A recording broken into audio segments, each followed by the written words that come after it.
Dice que está grabando esto. Acá sé que me dice que está grabando. Creo que sí.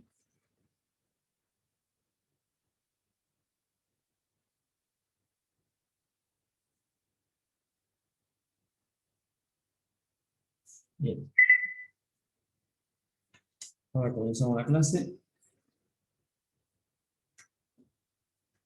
¿Qué está pasando con el tema de las consultas de los días martes que no pueden entrar? ¿Hay dificultades en cuanto a...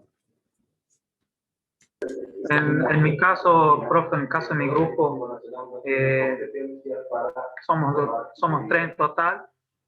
Uno de los chicos trabaja a la mañana y la otra compañera estaba con dengue y recién esta semana se está recuperando, así que la semana que viene ya vamos a entrar los 3. Estaba entrando yo solo. Pero no hace falta que entren los 3. No, Hace sí, falta que yo entren y se entré las vayan últimas combinando. 2 consultas, yo entré hoy, no pude entrar porque hoy a la mañana tenía que hacer un trámite, pero los otros 2 días, las 2 consultas anteriores sí entré. Pero los otros chicos no podían entrar porque una compañera estaba enferma y el otro compañero trabaja a la mañana. Bueno, listo. Listo.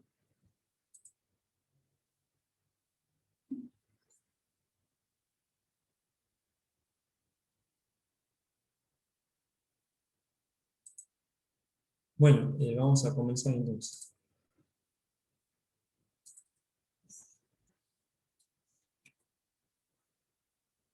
Muy bien. La clase pasada habíamos quedado en... A ver. Marcador. Habíamos quedado en la determinación del período. Recordemos siempre que el período de una estructura está sujeto a una serie de variables que por ahí las fórmulas de la dinámica estructural las resumen en una ecuación sencilla. Nosotros lo determinamos al periodo, recordamos para los osciladores que hicimos el práctico de dinámica de la partícula. No sé si recuerdan a 2pi por la raíz de m sobre k, creo, no recuerdo bien, pero creo que era así.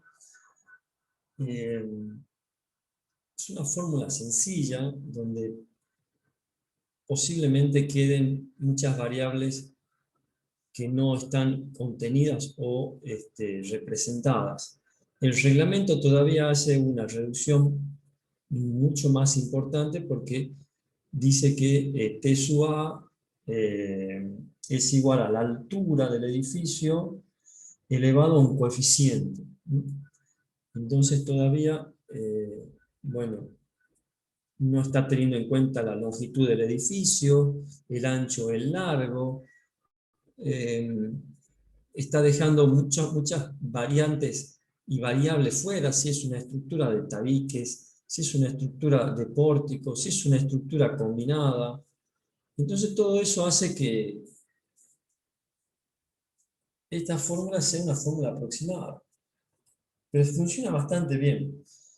Funciona bastante bien. Es decir que las pequeñas, digamos, los pequeños errores que pueda tener no son tan significativos a la hora de una experimentación en cuanto a obtener un valor experimental del período. Es decir, yo puedo tener un edificio con tabiquerías, con tabiques principalmente, o sin tabiques, y la variación en el período va a ser, aparentemente va a ser pequeña. Si bien interviene y debiera ser significativa, experimentalmente pareciera que no. Por eso es que la fórmula no lo representa. Bueno, como les decíamos, acá tienen la tabla, el ábaco construido a través de esa ecuación, y decíamos que un edificio de 30 plantas que aproximadamente tiene, no 30 plantas, perdón, sino 30 metros de altura, que es un edificio de 10 plantas, decíamos que estaba muy relacionado el periodo con la cantidad de pisos, ¿no? Si tenemos 10 pisos, lógicamente el periodo va a rondar un segundo. Si tuviéramos 20 pisos, si un edificio de 60 pisos, aproximadamente estaríamos los 2 segundos, acá sería 1.9, cosa que en La Rioja se puede construir hasta acá. Eso ya lo conocen ustedes. Creo que por código de edificación no se puede construir más de 9 plantas. 9 por 3, 18. 9 por 3, 18. No, estaríamos... Acá es mucho todavía. Acá no llegamos. Llegamos casi... A ver, 9 por 3, 18 más 3, por ejemplo, que pueda tener de planta baja. Sí, estaríamos, sí, puede con tanque de agua y todo eso, nos podemos ubicar acá en los 27, 30 metros, como máximo. Entonces tendríamos periodos de duración alrededor del segundo. Eso quedaría ahí más o menos. Por las dudas, esta es la fórmula que tiene dos coeficientes, un C sub R y un X, pero básicamente depende como elemento geométrico de su altura. Es una fórmula experimental, ¿no? Interesante la formulita que han logrado condensar para el cálculo del periodo. Decíamos que el periodo puede ser mayor o menor que el que nosotros calculamos a través de métodos numéricos, que sería T. Y bueno, para los distintos casos, si es menor tomamos TA, si está intermedio tomamos T, y si supera el CU por TA, que sería un límite, bueno, volvemos ese periodo hacia la zona del CU por TA.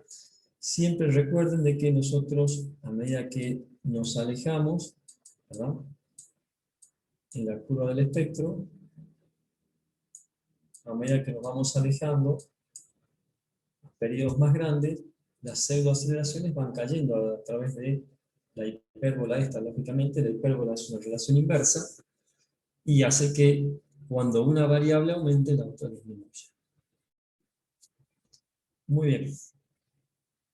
¿Qué más hemos dicho sobre esto?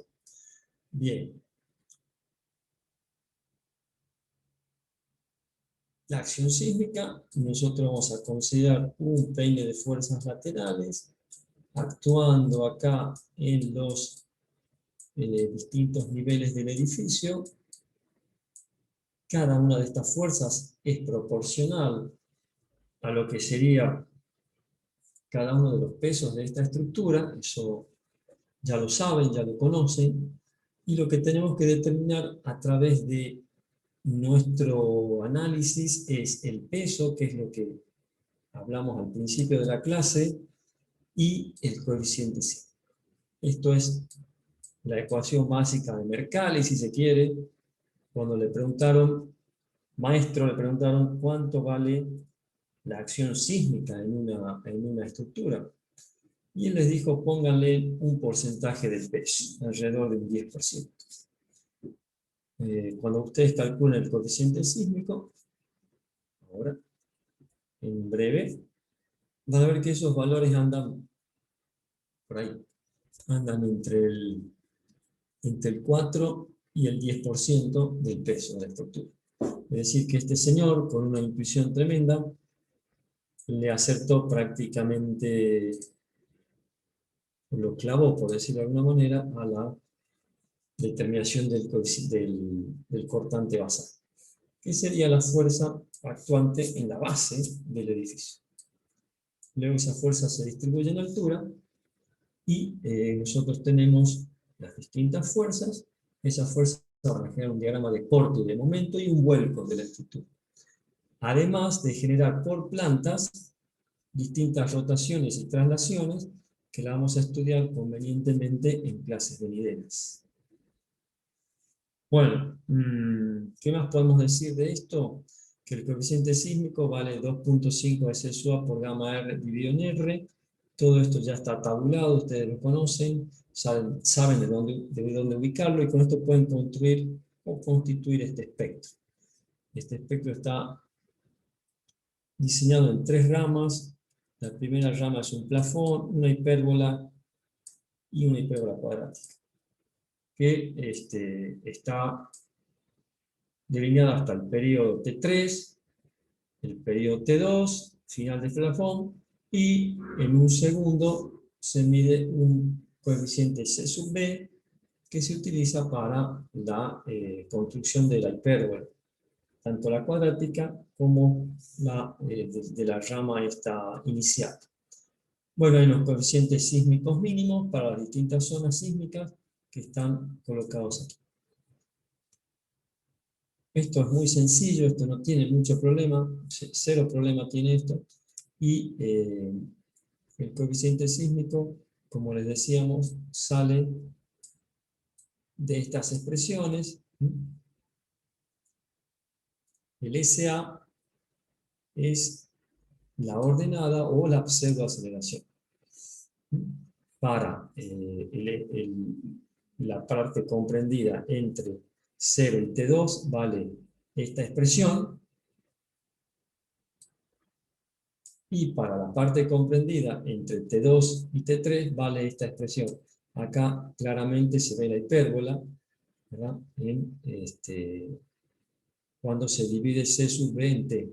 Esta sería la ecuación de la hipérbola y la ecuación de la hipérbola cuadrática. El coeficiente C, ustedes lo pueden obtener con esta ecuación si quieren, o entran al ábaco y leen en las ordenadas cuando cortan a la curva. Eso ya lo saben, es sencillo. Y ahora vamos a estudiar un poquito las condiciones de regularidad de la estructura. Este temita tiene algunas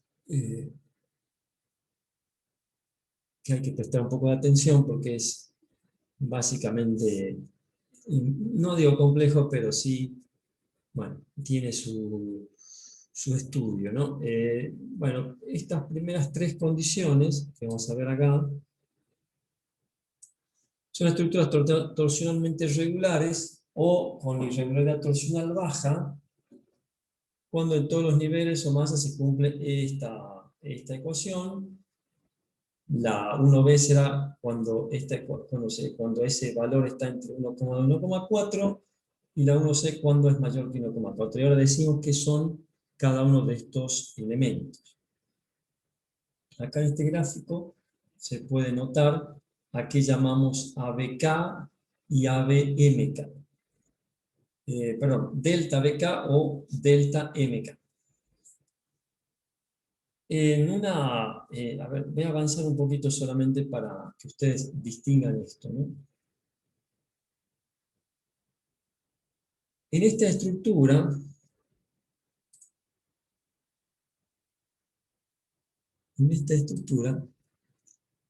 lo que ha sucedido aquí es que este punto que estaba acá ha pasado a esta posición, este punto que estaba acá ha pasado a esta otra posición. Ese punto, lógicamente que ha sufrido un desplazamiento.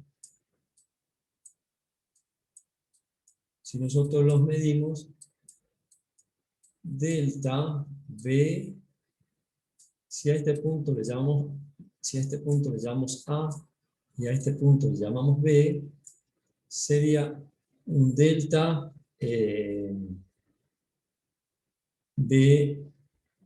le podemos llamar, ¿no? Delta B, a ver, para no... Delta BK mínimo. Bien, vamos a suponer que este es el piso K. Entonces, este sería... Un poquito. Este sería... Si este es el punto A, como dijimos, este sería el delta o desplazamiento del piso K del extremo A. Entonces sería el delta A sub K y el delta BK del punto B. El delta nosotros lo medimos como desplazamiento vertical, no como desplazamiento horizontal,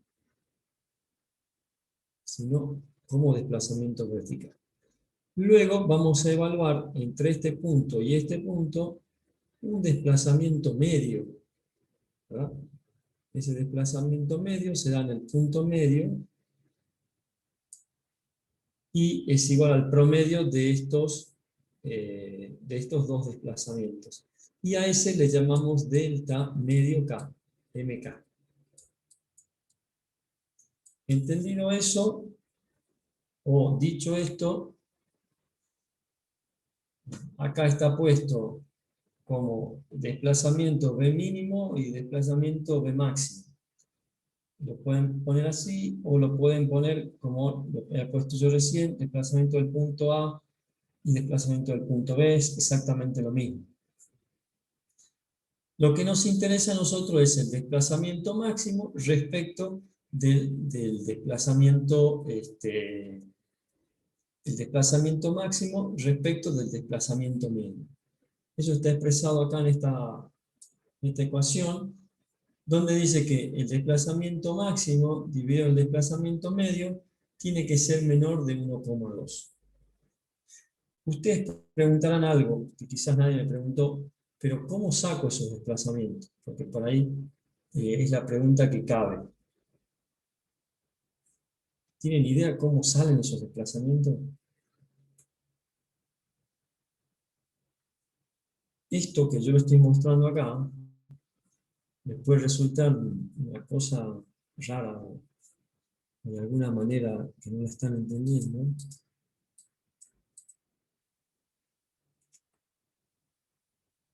Pero vamos a poner a funcionar esto. Cuando viene el sismo, el edificio se mueve más o menos como está ahí. Cuando el sismo apunta hacia la derecha, se mueve hacia la derecha, y cuando apunta hacia la izquierda, se mueve hacia la izquierda. Es decir, que aparte del movimiento que observamos nosotros, lateral, se está produciendo una rotación. Por efecto de esa rotación, se producen los famosos desplazamientos, esos que hemos marcado ahí, el delta AK o mínimo K o máximo K y el delta mínimo B o delta BK, cualquiera como le quieran llamar el mismo. Estos desplazamientos se producen por efecto de la rotación. Por efecto de la traslación, este punto ha pasado de esta posición a esta posición. Por efecto de la rotación ha pasado de esta posición a esta posición. Entonces hay que distinguir dos movimientos. ¿Cómo determino yo esos desplazamientos? Manualmente no lo van a poder hacer ni con un programa de 2D menos. Esos desplazamientos salen de la determinación de un análisis 3D de una estructura que se la considera o se la analiza en un programa como el SAP 2000, el ETAPS, el RAN Advanced, etc. Hay varios programas que analizan estructuras.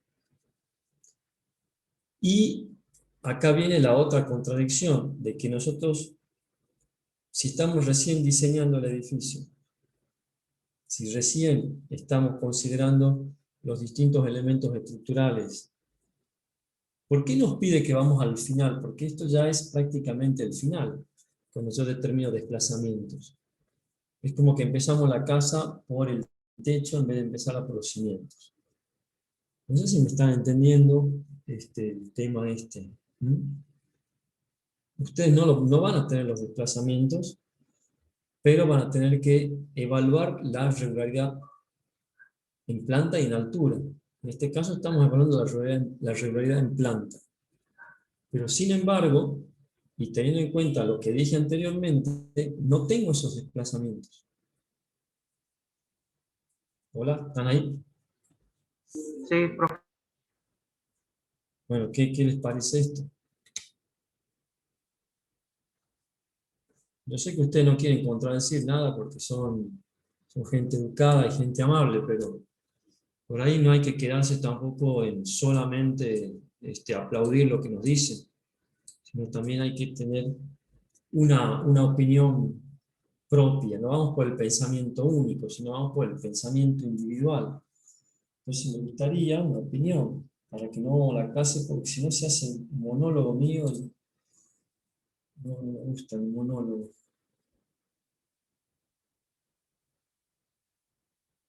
O no me están entendiendo nada, o no sé.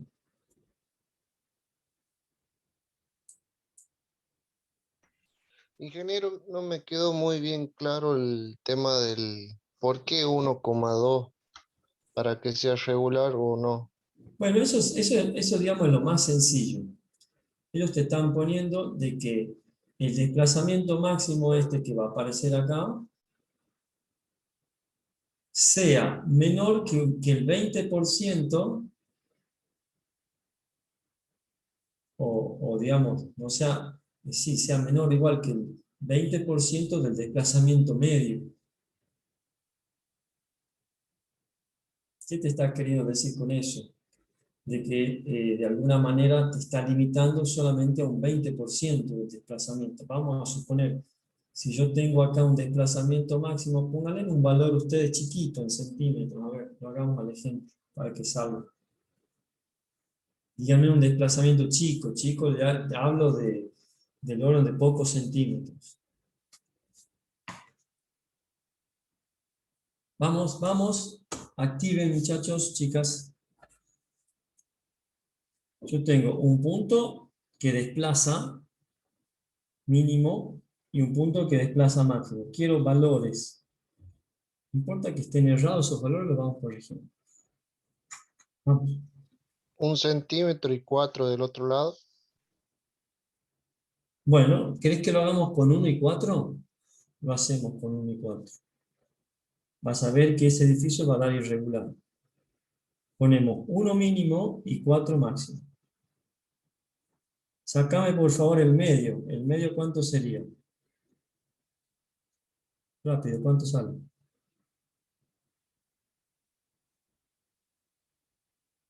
Chicos, están dormidos, no tienen ganas de 2,5. la clase está horrible.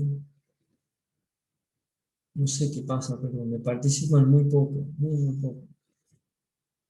Necesito más participación, necesito más presencia de ustedes. No los estoy viendo, no les veo las caras.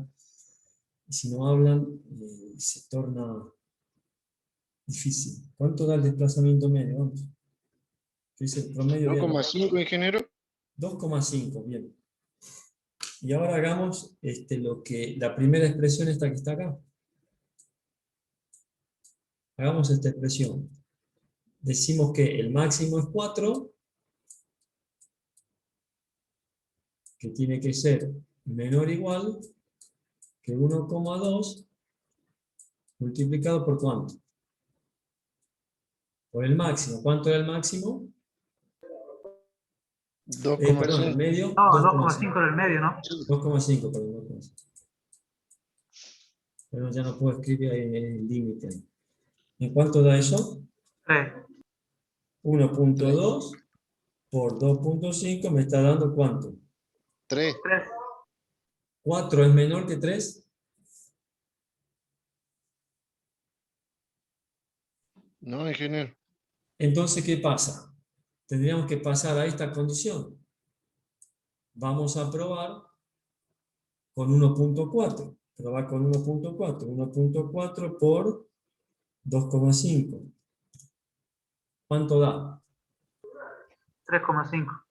3,5.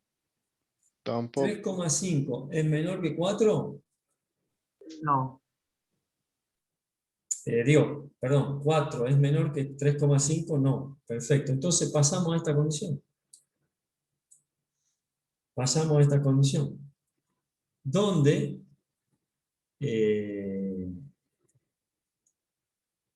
el factor ese por el que tenemos que multiplicar es mayor de 1,4. Es decir, o Si nosotros queremos dividir para que sea más sencillo, ABK, que es 4, dividido en el medio, que es 2,5, ese valor nos da 1,6. Es decir, que estamos en esta condición. Si yo divido 4 en 2,5, esto me da 1,6. Como si está diciendo que si es mayor de 1,4 es estructura totalmente irregular, y acá tengo un valor de 1,6, lógicamente que es irregular. ¿Y por qué es irregular? Porque este punto se ha movido 1 y este 4.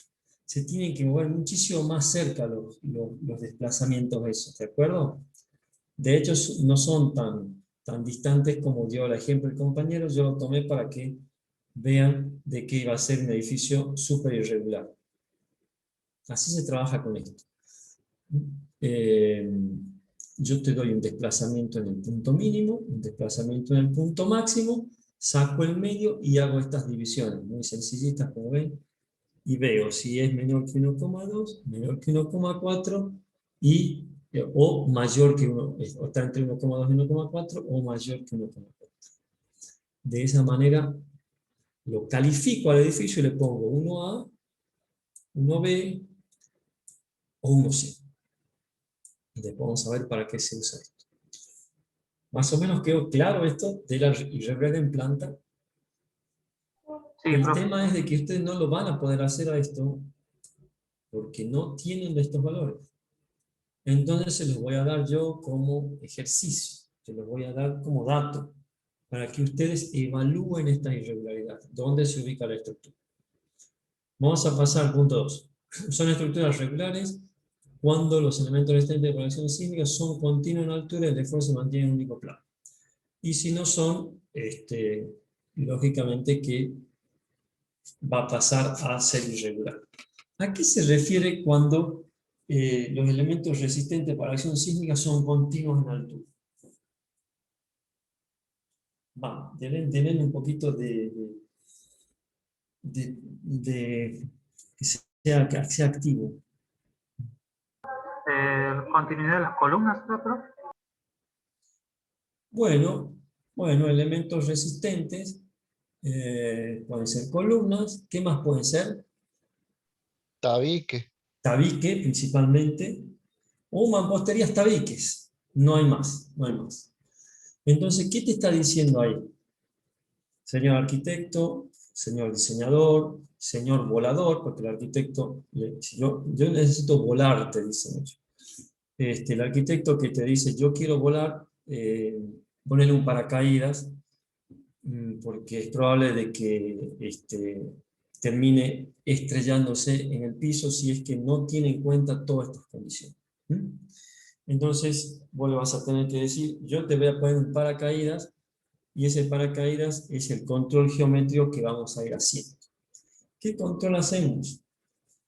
Principalmente este tabique que me estás poniendo en planta baja, primero y segundo piso, que tiene esta posición. Después lo tirás para atrás, lo retranqueás para atrás 3 metros. Después lo volvés para adelante otros 2 metros. Entonces eso tiene regularidad en altura, ese elemento es continuo en la altura. Si yo lo estoy moviendo 2 metros para un lado, 3 metros para el otro. No. Continuo en altura, no. Entonces eso es básicamente una cuestión de intuición. Es decir, yo tengo que colocar un tabique que vaya de piso a techo. Si se tiene que cortar por lo que sea, porque el edificio tiene que retranquear, es decir, se tiene que meter por código dentro de la línea municipal, bueno, eso es otra cosa. Pero todo el elemento que vaya de piso a techo tiene que ir continuo. Listo, no tiene más esa condición. Si es continuo es 2A, la califico, le pongo 2A, y si es discontinuo le pongo 2B. Ahí no hay ningún, ya les muestro ahora para que lo vean, pero ahí no hay ningún cálculo de nada. Esto es simplemente, bueno, acá está más grande, porque estaba chiquito el dibujito, pero ahí lo tienen, ¿no? Este es el desplazamiento mínimo, el máximo y el medio, que vale, bueno, lo que hicimos, ¿no? El promedio de ambos. Esto es lo que les decía, el elemento tiene que continuar en altura sin moverse.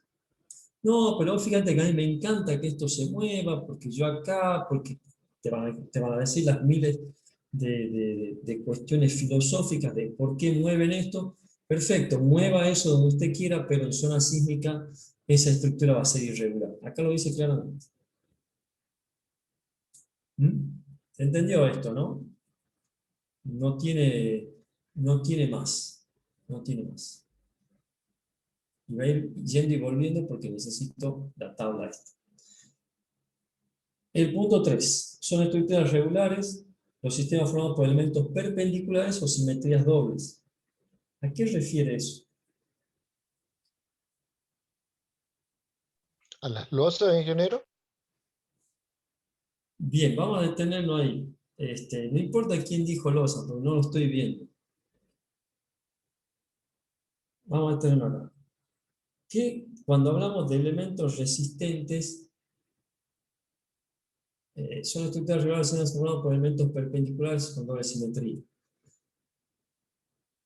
Si bien acá no está haciendo siempre referencia a elementos resistentes a la acción sísmica, se supone que eso está tácitamente incluido acá y en todas y cada una de las condiciones que haga referencia a eso. Cuando hablamos de esto, hablamos de sistemas resistentes verticales a la acción sísmica. ¿De qué estamos hablando entonces? No de losas, lógicamente.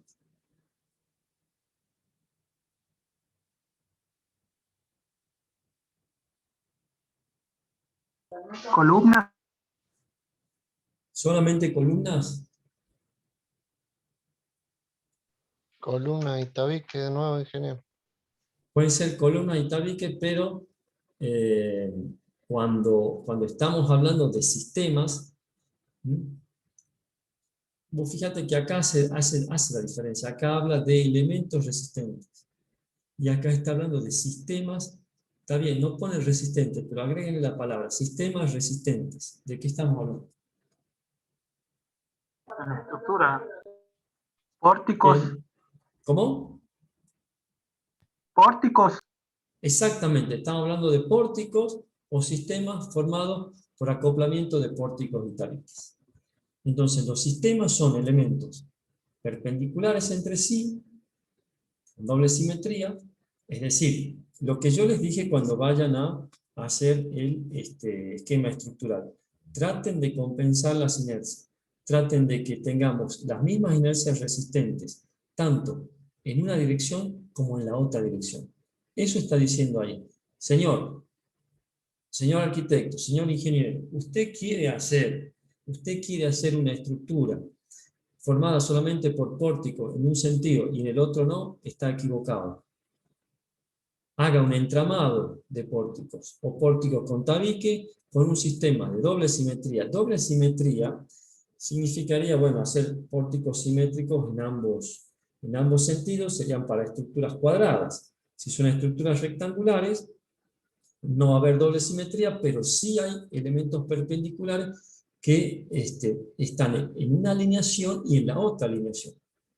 Yo a mis grupos les hablo de definir alineaciones. Les recomiendo leer los tips que dejé ahí en la página, en el Drive, para el diseño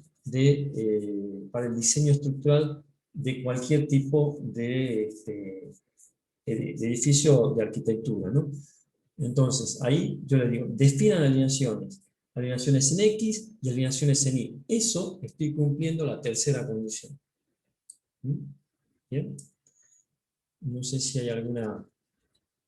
Bueno, acá, por ejemplo, yo puedo tener un sistema de pórticos en un sentido y en el otro, o bien, arquitectónicamente he rotado el edificio, pero sigo teniendo ese sistema perpendicular entre sí, que permite tanto sistema resistente en el sentido X y sistema resistente en el sentido Y. Esto que esté dibujado solamente un elemento y un elemento, hace referencia a una serie de elementos, ¿no?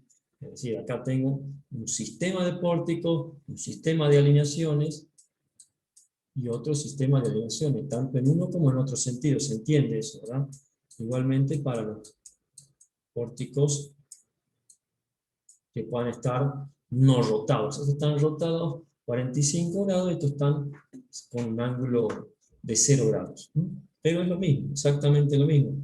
El sismo no te va a decir, che, el edificio que vos hiciste acá está rotado 45 grados, tenés cuidado porque te lo voy a destruir. No, el sismo no sabe eso, y el edificio menos. Aparte que el sismo se distribuye en un frente de ondas. Así que en ese frente de ondas, cuando impacte acá, va a impactar y los van a tomar estos elementos horizontales, y cuando impacte acá los toman estos elementos verticales, y cuando impacte acá lo va a tomar este elemento diagonal, y cuando tenga la onda del otro lado lo va a tomar estos otros elementos diagonales, tanto en uno como en otro sentido. A eso hace referencia. Y por último tenemos estructuras regulares de esquina. Bueno, ¿eso qué quiere decir? Lo vemos acá. No me hagan bocados, dice el edificio, no me hagan bocados grandes, no me hagan estos bocados, ni estos, ni estos. Ah, y usted quiere hacer eso, coloque junta. Coloque junta, si no va a venir el sismo y le va a enseñar dónde tendría que haber colocado usted la junta. Coloque juntas. Usted quiere hacer esto, coloque junta y separe los bloques. Bien. Lo que está puesto acá, o acá, esto es horrible, digamos. Yo directamente colocaría juntas y sería más fácil. Y si usted quiere hacer bueno, lo mismo, ¿no? Esto está en el libro de Moller, esto está más bonito, un libro antiguo, no sé cuál es, pero siempre juntas acá, muchachos, ¿eh? Muchachos y chicas, yo no uso el todo y toda esa historia, así que no se sientan mal defendidos. Pueden colocarlos ahí, pueden colocarlas ahí, donde ustedes gusten. Pueden colocarlas acá, pueden colocarlas ahí, pueden colocarla ahí, pueden colocarla ahí, donde ustedes gusten. Pero tiene que haber una separación de los bloques. Lógicamente, si esto tiene una distancia mayor de 20 metros y esto tiene 10 metros, voy a tener que colocar juntas intermedias para cumplimentar la relación que el largo o el ancho sea menor que 2 veces el largo. Esa es también otra condición que hay que cumplir. Bueno,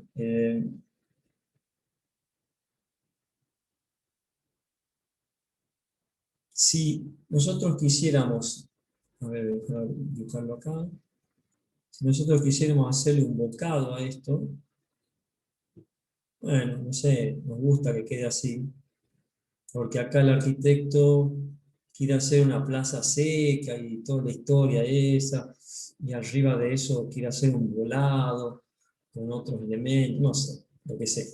Acá tengo este bocado que le hago al edificio, esta distancia,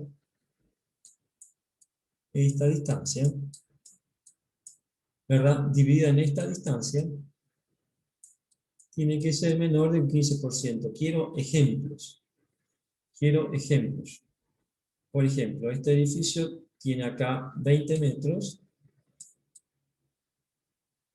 y yo le quiero hacer un bocado acá, pongan ejemplos, vamos, pongan números, y veamos si cumple o no.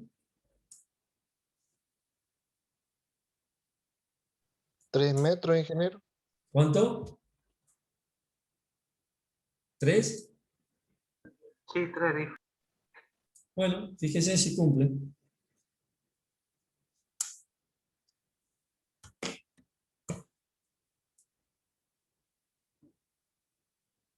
¿Cumple o no cumple?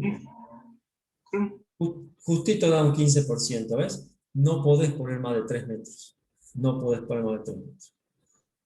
Pero también tiene que cumplir en este otro sentido. Ese es el tema.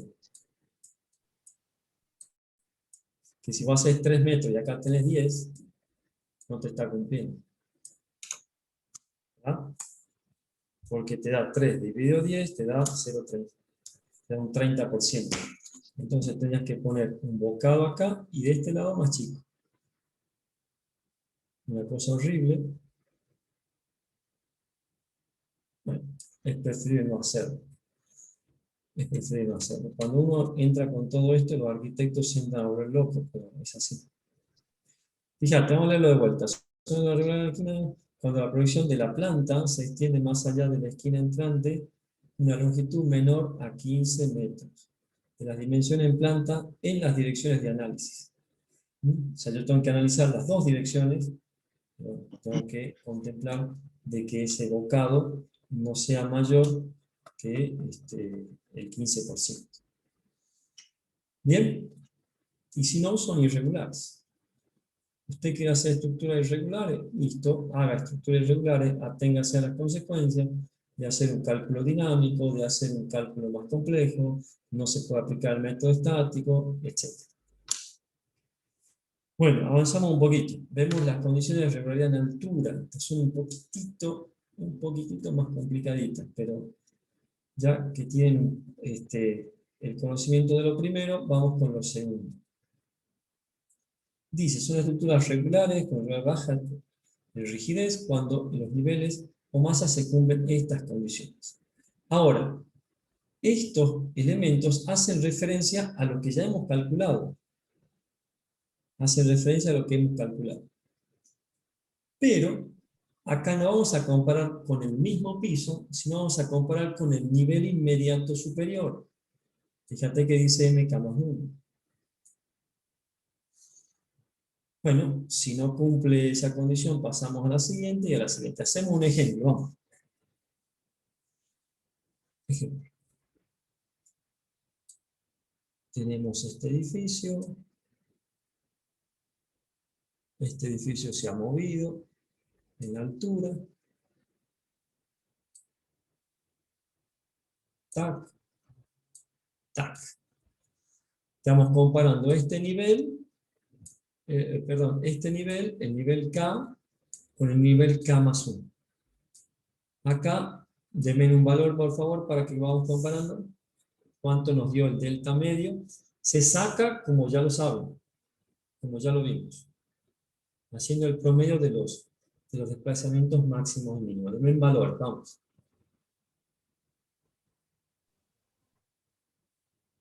Vamos. Un poquito de imaginación, vamos, dale. 1 centímetro, ingeniero. Bueno, ponemos un poquito más, un poquito más. Estos serían valores más bien para los primeros pisos. Ronda el medio centímetro.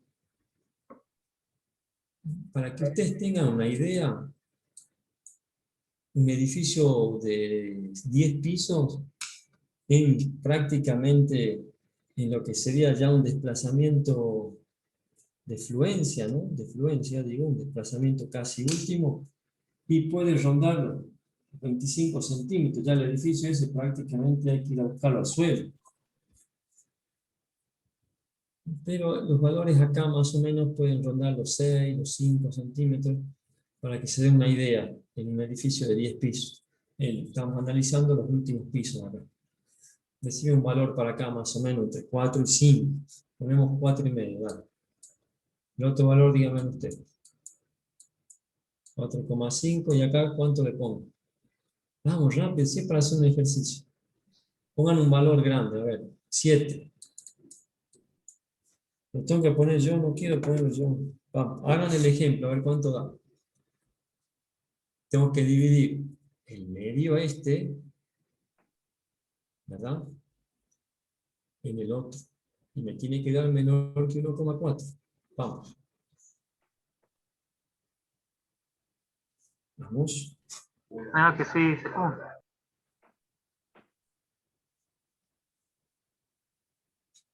4 dividido en 7. 4,5 dividido 7.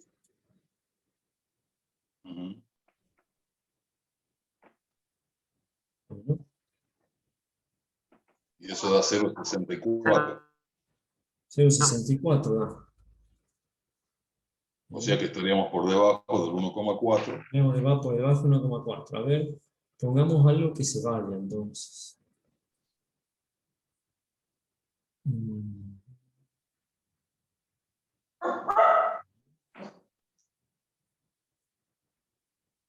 Y- Pongamos acá 10, a ver qué pasa. Ujú.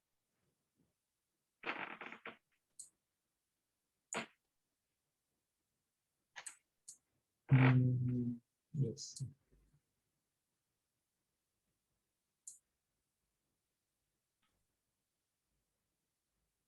¿Cuánto da con 10? Más bajo va a dar todavía. Claro, da Esto 0,45. esto tiene algo están dando mal acá, ¿no? Tengo que poner valores más pequeños arriba. Claro, pero cuanto más pequeño es menos irregular. ¿O no? Y sí. Ujú. Si yo pongo, por ejemplo, 5, 4.5 dividido en 5, me da 0,9. Es que ese valor siempre va a ser menor que 1.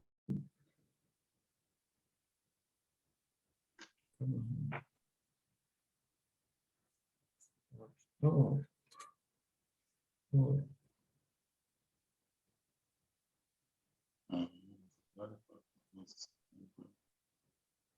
Bien.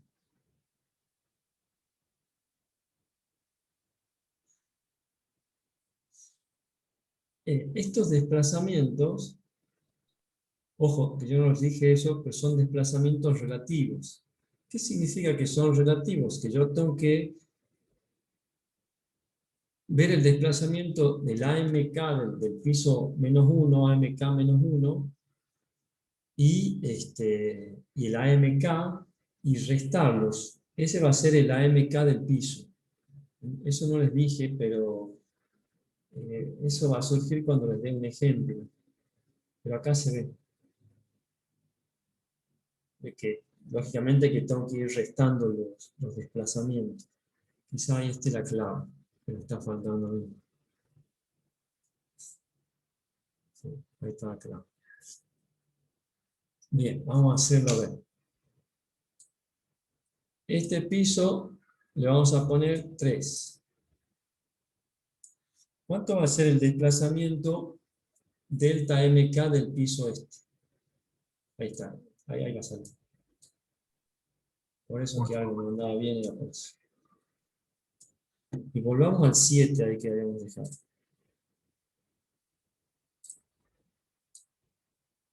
Acá hemos puesto 7, ¿no?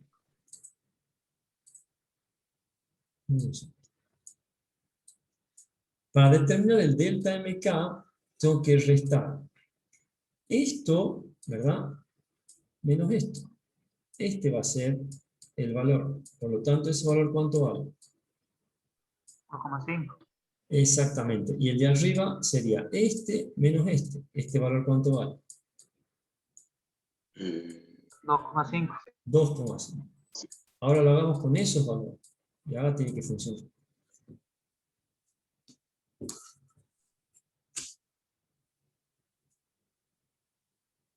Entonces hago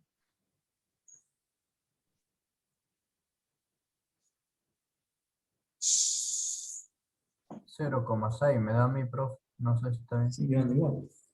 Sí.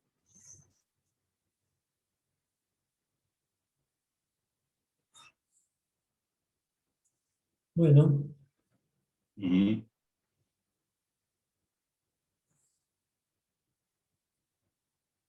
pero es así. Es así. No sé por qué no está delta MK más 1.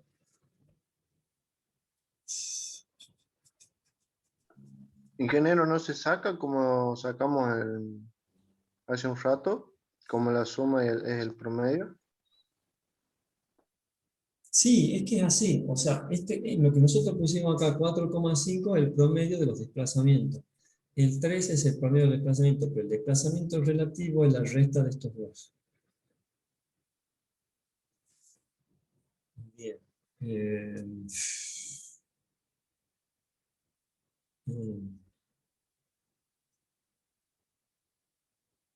Esto tendría que ver por qué estaba pasando esto. Porque en teoría, si yo tengo un piso que se me dispara respecto del otro, y estoy dividiendo algo pequeño en algo más grande, siempre me va a dar menor que 1. Entonces, ¿para qué ponen 1,4?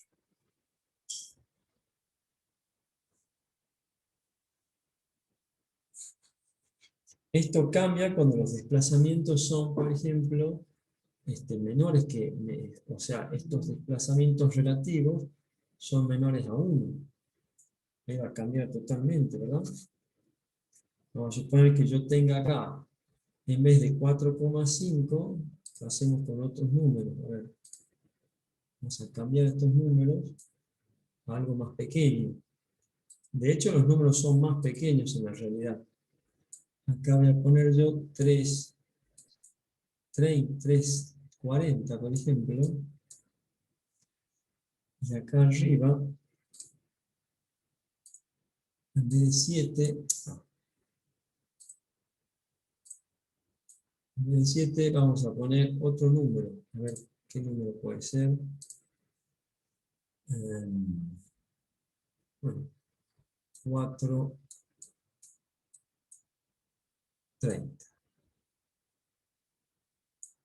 Entonces, este valor de acá es 0,40, la diferencia.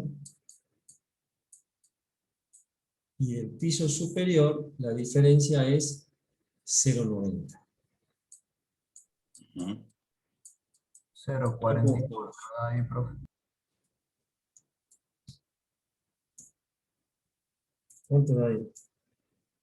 ¿También sigue mal? Sí, 0,44. Bueno, tengo que verlo esto. Se lo dejo para cuando vea un ejemplo, para que lo veamos bien. A ver cómo haríamos para que nos dé irregular, porque en principio nos está dando siempre todo la condición 1A. Y la única forma que dé mayor que 1 es que el delta MK1 sea menor a delta MK. A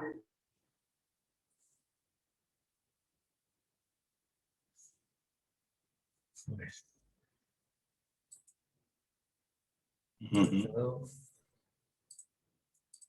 Bueno, entonces mantenemos estos valores. Acá 4,5.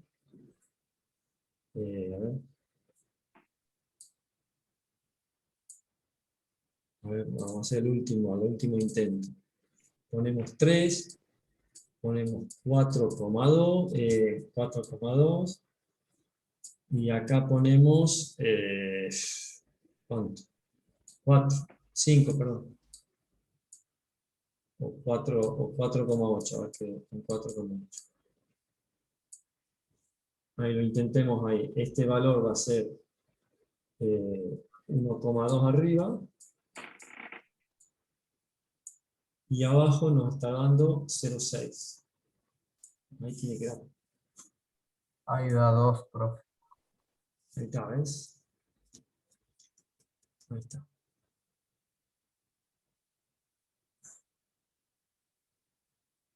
Ahí está. Es decir,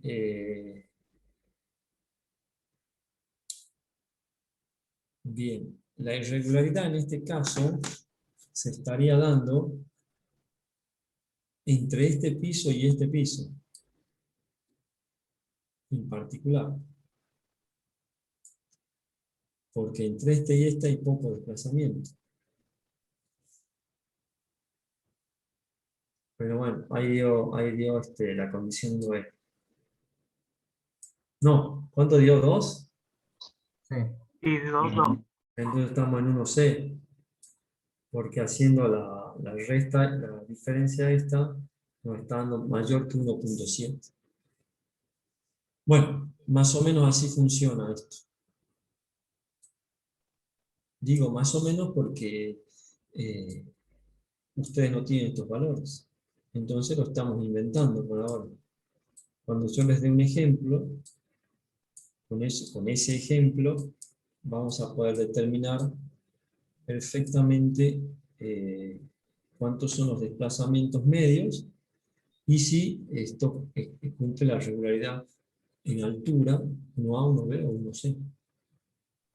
Pero quería ver en la práctica cuándo se iba irregular. Fíjate que se va irregular cuando hay diferencia no entre el piso y el superior, sino entre el piso y el inferior. Es decir, cuando este desplazamiento, esta diferencia de desplazamiento es grande y esta es pequeña. Si nosotros dibujáramos eso, bueno, acá no se puede dibujar, pero sería, este sería 3, dijimos, este sería 4,2 y este sería 4,8. Es decir, que tendríamos esto así y acá un quiebre más pronunciado. Si bien nosotros computamos la regularidad entre este nivel y este, pero la irregularidad está dada entre este nivel y el inferior. Así sería. Bueno, es simplemente hacer ese cómputo y ahí sale y le pongo el rótulo. 1A, 1B o 1C. Después nos dice, son estructuras con regularidad de masa cuando la masa del nivel adyacente, dice acá. Es decir, cuando hay una variación de nivel entre un piso y otro mayor del 30%.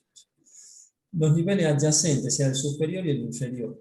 Yo estoy, por ejemplo, en el piso 5, tengo una masa, vamos a suponer un peso de 5.000, no es mucho, 5.000, no sé,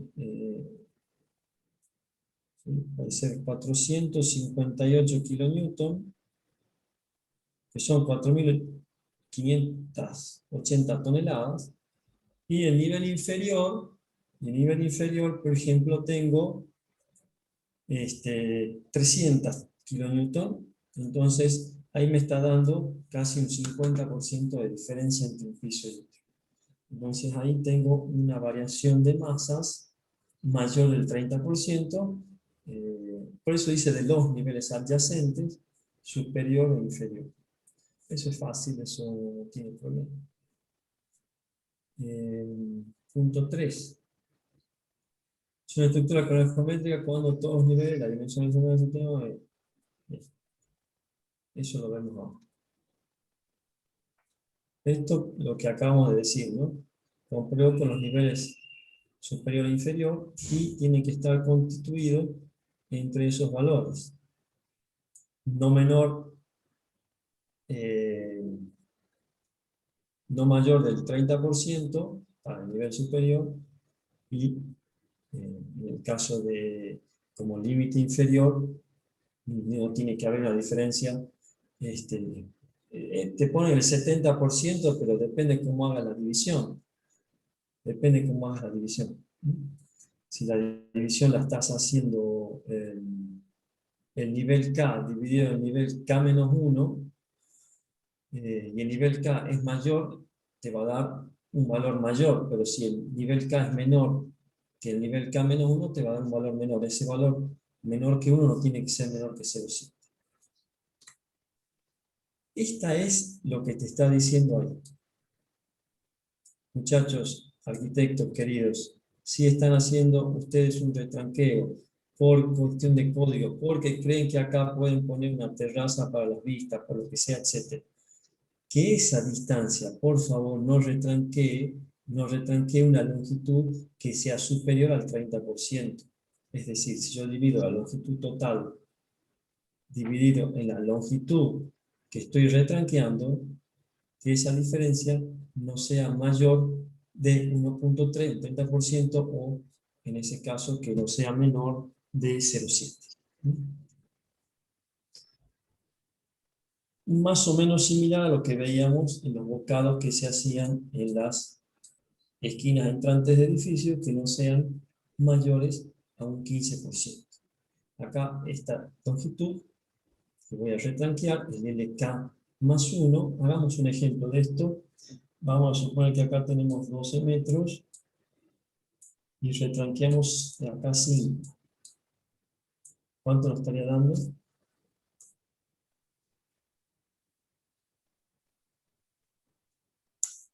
Bueno, 2,4. fíjate que nos hemos ido muchísimo, ¿verdad? No puedo retranquear 5.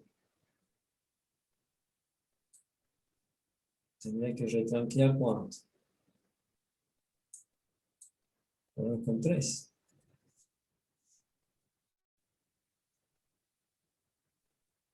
Bueno, ahí ahora que están dando mal también, ¿no? Es al revés, a ver. LK y LK más 1. Bien, perdón. Esta distancia no es en la que tengo que dividir, sino tengo que dividir en lo que me queda. ¿Mm? Vamos a suponer que esto es 12, vamos a suponer que esto es 7 metros. Da Estos son 5 1,71 metros. para 7, ingeniero. ¿Cómo? Ya no cumple. No, espera, lo vamos a hacer así, mira. Estos son 12 metros, el largo. Constituido en un vano de 7 y otro de 5. Entonces, cuando hacemos la división,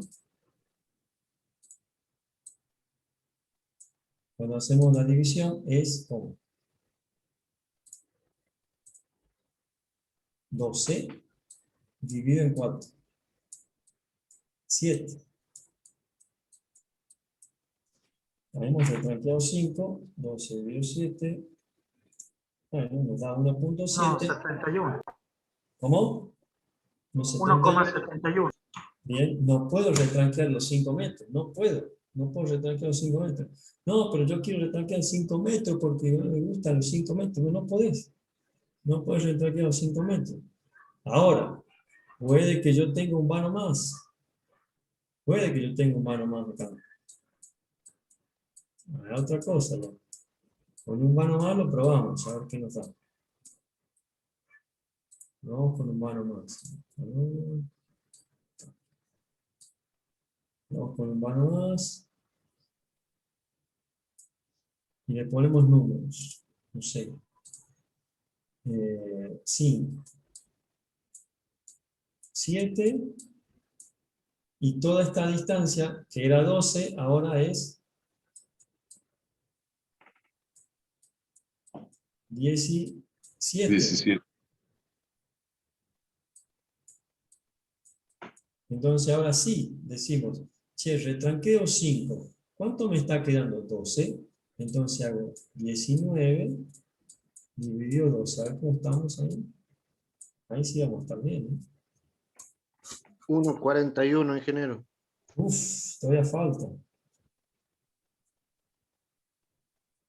No, a mí me da 1,58, ¿puede ser? Ah, perdón, es 17. El 17, ingeniero.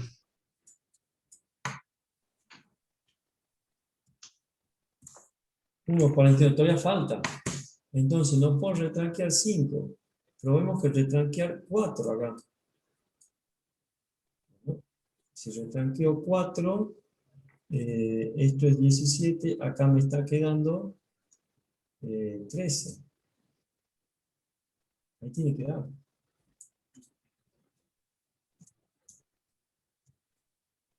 Justito, ¿no ves? Fíjate, ¿ves cómo se diseña? ¿Ves cómo se corrigen los diseños en altura? Con estas tablitas, nosotros ya estamos muy condicionados al diseño. Entonces es una muestra de tensión más cuando hay que diseñar un edificio y este edificio retranquea en altura. Vamos a suponer que acá retranqueamos también. Vamos a suponer que hacemos un edificio así, como el edificio Sofía, por ejemplo. No sé si saben a qué me refiero. El edificio que está en la avenida Perón, donde está Pharmacity debajo.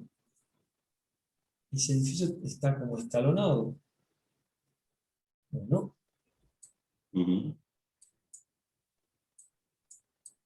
acá tengo 5. Acá tengo otros 5. Probablemente este escalonado no te sirva. porque vas a tener 10, 5 dividido en 10, te va a dar 1.5, creo, o 0.5. Perdón, sería 10 dividido 5, da 2.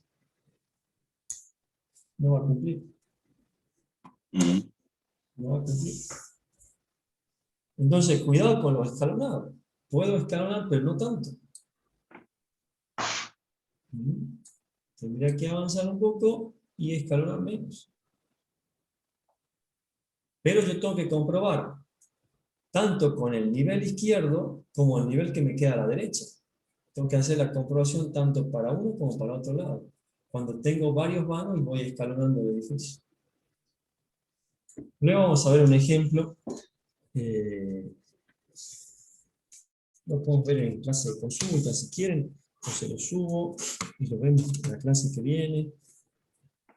Para que ustedes vean cómo se va construyendo esto con unos numeritos y de esa manera no tener dudas. Bueno, esa sería la tercera condición. La cuarta condición te dice que los retranqueos de los elementos resistentes verticales tienen que ser inferiores a la longitud del elemento. Y si no son inferiores, vas a tener problemas. ¿Dónde tenés problema? Entre este que es el 1, este que es el 2 y este que es el 3. ¿Dónde hay problema? En el 1, que es un elemento continuo en altura,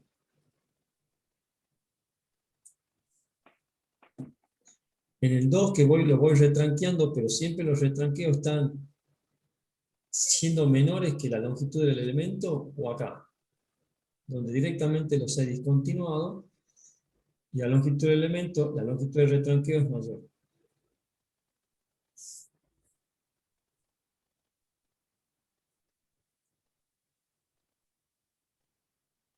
Vamos. Esto está clarísimo que el 3 es el que está mal, este está bien y este está bien. ¿Se entiende? ¿Se entiende o no? Sí, sí. Bueno, listo. Sí, profe. Vamos al último. Dice que son estructuras regulares en resistencia cuando en todos los niveles la resistencia lateral es superior al 80% del inmediato superior. Este es un poquito más difícil de calcularlo, pero yo tendría que analizar cada uno de los elementos resistentes horizontales, calcular cuánto resiste al corte,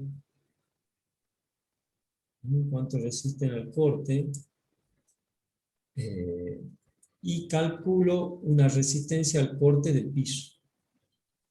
Y luego evalúo que la resistencia al corte del piso con el inmediato superior no sea menor, es decir, que la resistencia del nivel que estoy calculando con el superior no haya una diferencia mayor al 80%, es decir, que estén incluidos en esta expresión, que no sea mayor que 0,8. Bueno, esto, ¿cómo se determina la resistencia al corte de los elementos? Bueno, lo vamos a estudiar, lo van a estudiar ustedes con ingeniero escudero en mampostería, y nosotros lo vamos a estudiar eventualmente en el diseño de capacidad que hagamos,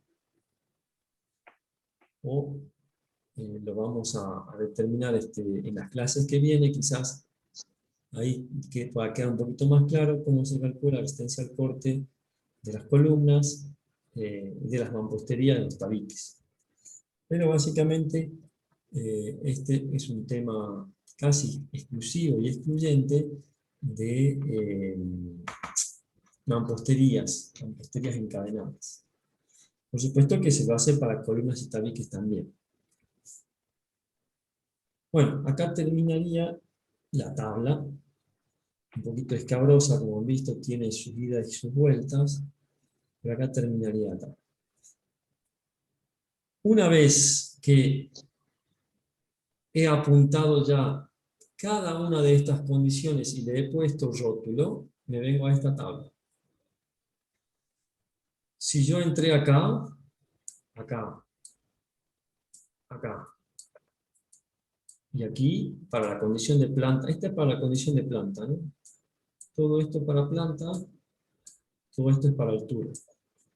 En altura también entré aquí, acá, aquí, aquí, y acá. Fíjate que te está diciendo que si estoy en zona sísmica 0, 1 y 2 para un edificio del tipo que estamos construyendo nosotros, zona B, grupo B, vas a usar, acá te pone una E, significa que podés usar el método estático. Pero, si vos estás en esta ubicación, por ejemplo, no sé, y te está dando irregularidad extrema, fíjate que para la zona B te dice use método dinámico. Para todos los otros grupos que son más exigentes, te dice redimensione. Redimensione. No moleste. Lo está haciendo mal. Directamente acá te está diciendo, lo está haciendo mal. Y si cualquiera de las condiciones, una de ellas te está diciendo que tenés que hacerlo por el método dinámico, es condición suficiente y condición necesaria para que tengas que calcularlo con el método dinámico o redimensiones. Fíjate cómo penaliza principalmente estas condiciones, ¿no? Las de la condición número 1, la que veíamos de los desplazamientos. Después un poquito más permisivo, fíjate para la condición de los elementos continuos en altura, en el caso de la ortogonalidad también es permisivo, en el caso de las esquinas entrantes sigue siendo permisivo, pero no para las zonas 3 y 4 y para los edificios de mayor importancia, como pueden ser las categorías A0 y A. Así se analiza esta tabla. Tienes que analizar todas las condiciones. Si una de estas condiciones, tanto de regularidad en planta como en altura, te da mal, tienes que hacerlo por el método que te indica. Fíjate que para irregularidad torsional media, para la zona B, si vos por más que estés en irregularidad extrema acá, irregularidad extrema aquí, bueno, acá no hay extrema, pero digamos intermedia e intermedia, siempre vas a poder aplicar el método estático. Por más que estés en condiciones de irregularidad intermedia en todos los puntos de cada una de las tablas. Si estás en irregularidad extrema, ya no. Ya directamente tenés que ir a hacer un cálculo dinámico. Y si estuvieras en edificios en zona sísmica 3 y 4, te dice redimensiones, redimensiones, redimensiones, redimensiones. Principalmente penaliza mucho las condiciones de los desplazamientos. Fíjate que para la condición 1 y para la condición 1 penaliza bastante eso. Y en el caso de irregularidad torsional en altura, para la última condición, la que el nivel inferior y el nivel superior, la resistencia de elementos resistentes, no varíe tanto. ¿Eso se da para qué? Para cuando uno tiene un piso que retranquea respecto del piso inferior, el piso superior va a tener una resistencia menor porque tiene menos elementos resistentes. Entonces, retranquee, pero manténgame la resistencia al corte al menos un 80% del piso de abajo. Eso te está diciendo. Retranquee, pero mantenga usted la resistencia mínima de elementos, un 80% del piso de abajo. Bueno, eso sería esta tabla. Vamos a hacer un pequeño, no recreo porque quiero terminar, pero les quiero comentar algo esto no está no fuera de materia, pero sí fuera de evaluación, respecto de hacia dónde va la ingeniería sísmica y cuál sería el objetivo que nosotros tenemos que buscar a futuro, el día de mañana. Ustedes, yo quizá esté retirado ya en la mejor de las condiciones, con vida, pero retirado. Ustedes se van a dedicar a hacer esto, y bueno, para eso les quiero dejar esta especie de legado de lo que vendrá en su momento, de acá a 10 años, a 15 años, no sé, pero esto bien. Las últimas décadas, la filosofía del diseño por capacidad cambia de lo que es el criterio de computar fuerzas laterales a un criterio que evalúa lo que se conoce como desplazamiento, si este sería el edificio, el desplazamiento de la azotea del edificio. ¿Cuánto se desplaza? Yo le había dicho que un edificio más o menos se desplaza 6 centímetros, y un desplazamiento de fluencia aproximadamente pueden ser 25 centímetros cuando ya el edificio se ha deformado demasiado y ya prácticamente esto está todo destruido y hay que buscarlo en el suelo. Entonces hay que evitar eso, lógicamente, y la manera de evitarlo es, hoy por hoy, ya no computar fuerzas laterales, sino desplazamientos de las azoteas del edificio. Acá dice, se espera que en el futuro este método reemplace al tradicional, porque introduce un elemento muy importante de manera explícita, que es el nivel de índice de daño. Yo lo acabo de decir, voy a tener que buscar en el piso del edificio. Entonces está incluido el nivel de daño. El nivel de daño es muy importante. Yo sé que esto es nuevo, de que quizás, ¿para qué me dice todo esto del daño? No me importa el daño, no me importa sacar el trabajo práctico. Es lo que se viene. Si lo quieren escuchar, escúchenlo, va a quedar grabado. El que le interese, lo tiene en algún momento, puede consultarlo, en algún momento de su vida puede consultarlo. No sé si todos se dedicarán a esto, pero alguien de lo que yo estoy hablándole este año, el año pasado, el año que viene, lo que hablé hace 2 años atrás, alguno se va a encontrar con esto. Entonces se va a acordar y va a decir, esto en algún momento me lo contaron, me lo dijeron. Vamos a poner límites a los daños de los elementos estructurales. Y el amigo Priestley, hoy por hoy nuestro profeta, Priestley es Priestley americano, Pauli Priestley.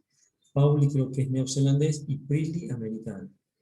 O al revés, ya lo voy a estudiar bien. ¿Alguien lo puede buscar por internet, por favor? Si Priestley es americano y Pauli neozelandés, me lo dice. Pero son los que han hecho el libro, que ustedes lo tienen ahí en PDF, está en inglés. En el año 2000 empieza todo esto, y él da un índice de niveles de daño y dice que define un nivel operacional, donde la estructura prácticamente no sufre daño, completamente operacional, un operacional, donde tiene daños, pero todavía el edificio funciona. Las puertas abren, los ascensores funcionan, las ventanas cierran, la gente puede circular, no se han roto tuberías, etc. Eso es operacional. Seguridad de vida. ¿Qué significa esto? El edificio se ha roto. No podemos seguir viviendo acá. Habla a tu suegra porque esta noche vamos a dormir ahí, le decía a tu señora. Bueno, no te queda otra, te vas a dormir a la casa de tu suegra. Pero tenés la buena aventuranza que estás vivo. No te moriste porque el índice de seguridad de vida te protegió. Si bien tu departamento está muy roto y no te queda otra, perdiste lo que tenías, pero conservaste lo más importante, que es no morirse, que es la vida. Y por último, el colapso. Entonces los coloca en este gráfico y acá los define, están bien definidos. Nosotros nos vamos a ubicar es en el índice preservar la vida, que es un lugar intermedio. El edificio desde el nivel totalmente operacional, ha pasado al operacional, al de seguridad de vida, y acá, muchachos, acá tenemos tantos muertos. No vamos a ubicar aquí, ubiquemos acá. Eso dice Prilly. Nos ubiquemos acá. Entonces, limitemos el daño.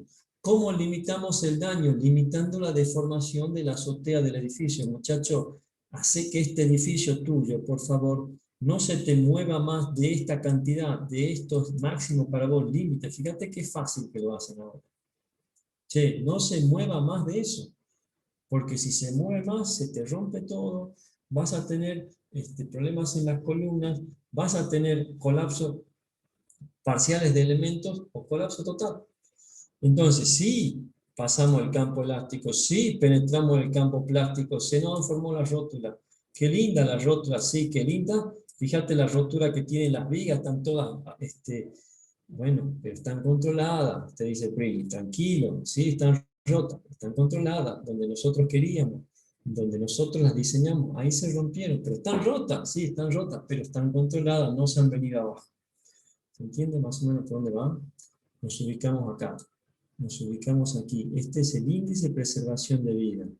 ¿Cuánto es el índice de preservación de vida? Che, que el edificio no se te mueva más de 6 centímetros. No se mueva más de 6 centímetros, por favor, porque si no, cuando venga el desplazamiento de fluencia, que va a ser cuando el sismo ya entregue toda su energía, ese edificio se vaya a desplazar a los 25 centímetros. Si vos acá estás poniendo, fíjate que estás poniendo el límite de desplazamiento global. Acá estamos en 6. Macho, acá está en 25, acá se te ha venido todo abajo, acá se ha muerto todo lo que estaba adentro.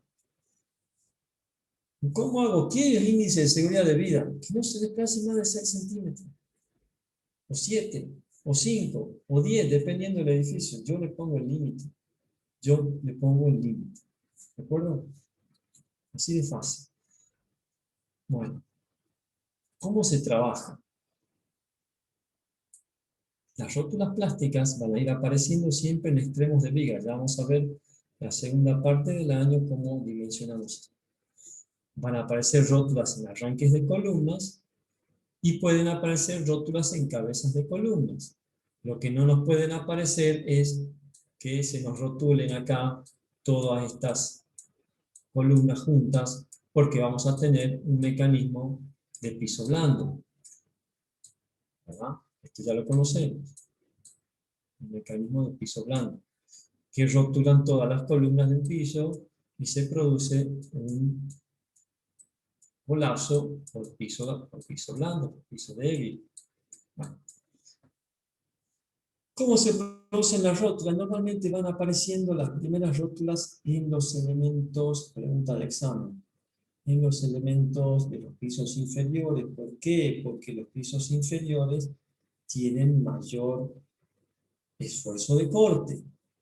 Entonces ahí es donde se van a producir las primeras rótulas. Van a ver que las vigas, y lo van a ver en el ejemplo que les voy a dar recién, ahora en un ratito, de qué se producen ahí. Aparece la primera rótula, la segunda, la tercera, se van sucediendo las rótulas, y a medida que estas rótulas van cambiando de color, del amarillo al rojo, estas ya han entrado en colapso. O sea que se viene abajo el edificio. No se viene abajo, no se viene abajo mientras las columnas estén en el campo elástico y las columnas no sufran ningún tipo de rotulación indeseable como es esta que vamos a colocar, que hemos marcado acá, sino que rotulan de manera controlada en arranques de columna y eventualmente en cabezas, pero del último piso, las columnas se van a mantener íntegras, se van a mantener íntegras. Bueno, todo este proceso del esfuerzo de diseño de corte y el cortante último que puede soportar el edificio se conoce como sobreresistencia del sistema. Esto ya lo saben ustedes, porque lo vimos cuando vimos el factor R.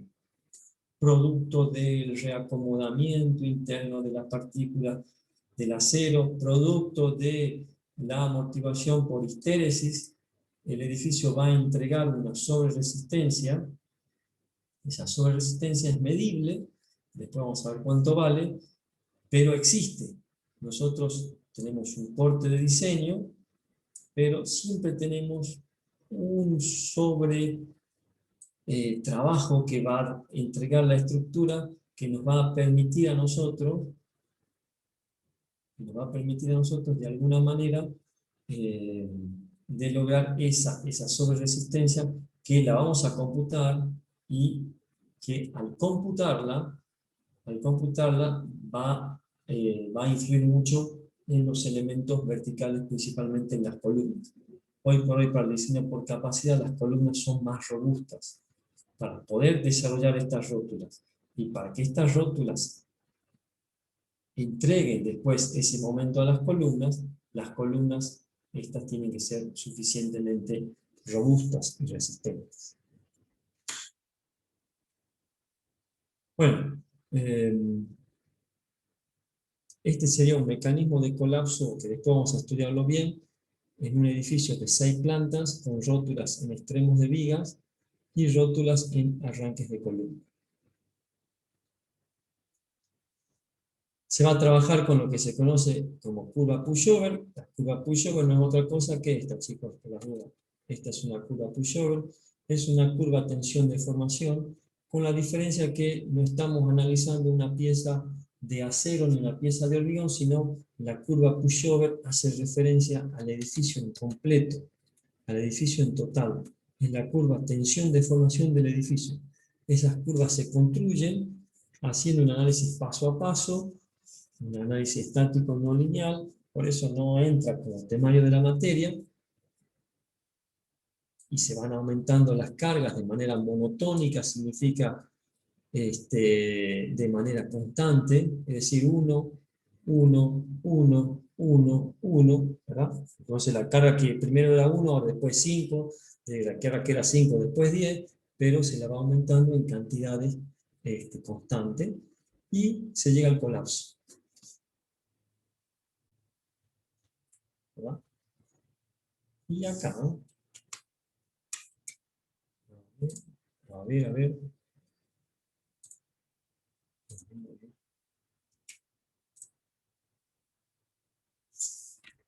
Tiene que andar acá. Yo lo voy a hacer andar a esto. Este es el edificio. Este es el edificio que les mostré anteriormente, ¿verdad? Con ese mecanismo de colapso, con la diferencia que acá tiene un tabique y tiene un sistema de pórtico acoplado al tabique. En realidad no está acoplado, pero es un sistema pórtico-tabique. Sí, se puede decir acoplado, pórtico acoplado al tabique, pero después lo vamos a estudiar bien cuando veamos tabique. Fíjense cómo van a ir apareciendo las rótulas.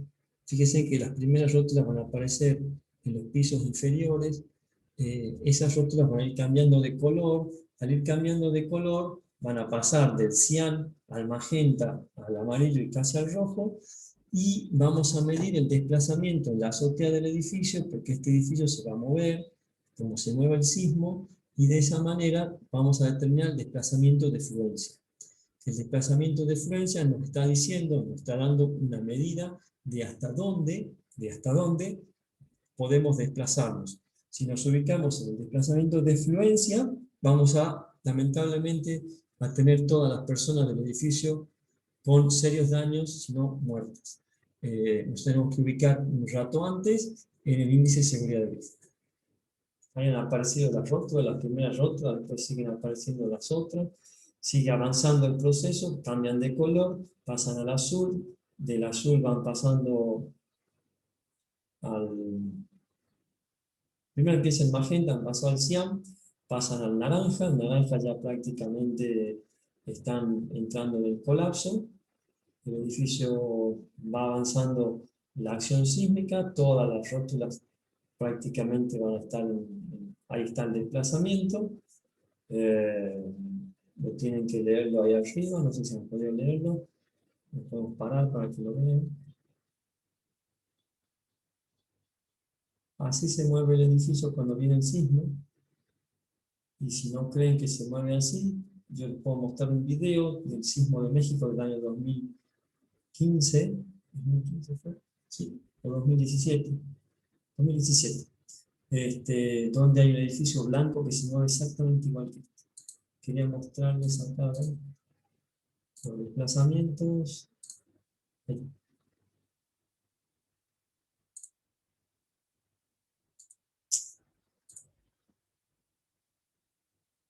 ¿Cuánto dice el desplazamiento? Tienen que leer el que dice U1. U1 hace referencia al desplazamiento en el eje de las X. ¿Cuánto dice ahí? Eso está en metros. ¿Cuánto dice acá? 0,25.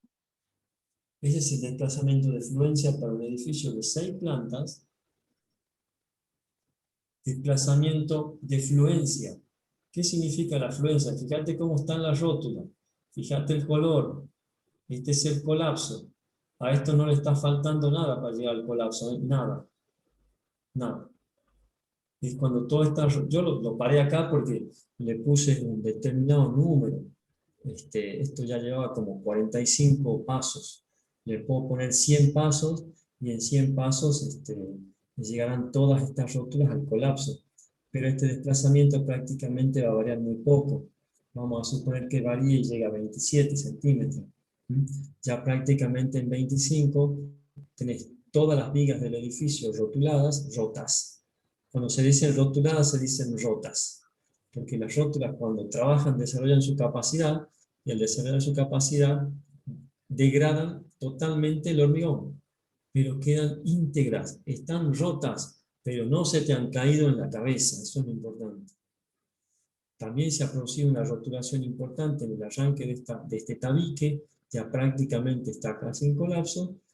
Bueno, no llegue usted a 25, maestro, porque si llega a 25 tiene serios problemas para la gente que está durmiendo acá. Ubíquese antes, ubíquese en 6, ubíquese en 7, ubíquese en 10, pero nunca ubíquese en 25. Entonces de esa manera limito la acción de la producción de daños en una estructura.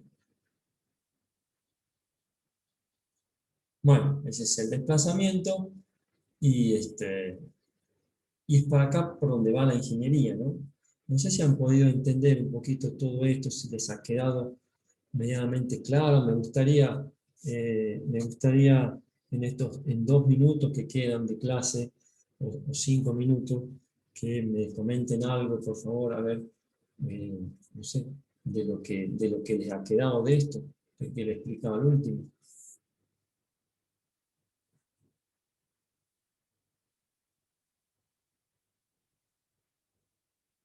No se queden mudos, por favor.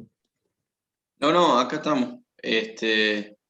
Particularmente está bueno ver este tipo de videos al final porque termina englobando todo lo que se habló durante la clase. Sí, ¿ves dónde se determinan los desplazamientos? Ahí se ve, por ejemplo, ¿ves? Esos desplazamientos son los que vas a usar para calcular las condiciones, esas si son irregulares o irregulares. Pero vos fíjate todo lo que tenés que hacer para llegar a los desplazamientos. Está muy bueno. ¿Qué otro comentario respecto más que nada a qué opinan sobre la protección de las vidas, sobre que eso prácticamente no está, nunca lo han visto ni lo han estudiado, nadie les ha hablado de esto, primera vez que lo escuchan seguramente, ¿verdad? En mi caso sí. Sí, profe. Sí, profe. Sí, ingeniero. ¿Qué opinan? ¿Qué sensación tienen? O sea, te cambia un poco, les cambia un poco el orden que tenían pensado de lo que hacían como calculistas, si es que alguna vez han calculado, aunque sea para un práctico, para un trabajo práctico. ¿Mm? Lo que pasa, ingeniero, es que estamos acostumbrados a que todos nuestros fenómenos se midan a través de fuerzas y no a deformaciones. Ok. Todos nuestros profesores siempre nos dicen, bueno, este cuerpo se deforma por la acción de tal fuerza. En cambio, en esta forma de calcular, no, uno parte diciendo, no, la deformación máxima que voy a tener es de tanto. Y a partir de ahí, comenzar a verificar el cálculo que venimos haciendo. Eso sí se nota, porque en todas las otras materias que venimos viendo, se cambia el criterio de diseño. Es como cuando en resistencia estamos acostumbrados a usar la ley de Hooke, y cuando nos toca ver esfuerzos térmicos, donde la fuerza no existe, solamente existe cuando es consecuencia de la variación de longitud. Entonces a uno le cuesta ver ese tipo de fenómenos.